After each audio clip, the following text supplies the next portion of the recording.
पुढची महत्त्वाची अपडेट, बारामतीतील माळेगाव साखर कारखाना निवडणुकीचा आज निकाल लागणार आहे। मात्र या प्रतिष्ठेच्या निवडणुकीमध्ये एकत्र येण्याबाबत पवार काका पुतण्यामध्ये चर्चा झाल्याचं समोर आलंय। शरद पवारांच्या राष्ट्रवादीकडून ही निवडणूक एकत्र लढवण्याबाबत 2-3 वेळा चर्चा झाल्याची माहिती अजित पवारांनी दिली। मात्र शरद पवारांच्या राष्ट्रवादीतील एकाही वरिष्ठ नेत्यानं युतीबाबत चर्चा केली नाही असंही अजित पवारांनी सांगितलंय।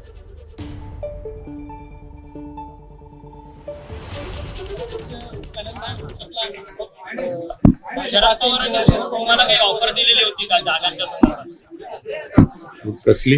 पॅनल मध्ये येण्याच्या संदर्भात, तुमच्या पॅनल मध्ये येण्याच्या संदर्भात मला त्याच्या संदर्भामध्ये माझा वरिष्ठ कोणी बोललेलं नव्हतं, परंतु तिथले अध्यक्ष शिवाजीराव नानासाहेब जगताप, ज्यांना SN जगताप वकील नावाने ओळखलं जातं, ते माझ्याशी त्या ठिकाणी बोलत होते आणि त्यावेळेस चर्चा त्यांची माझी 2-3 वेळेला चर्चा झालेली।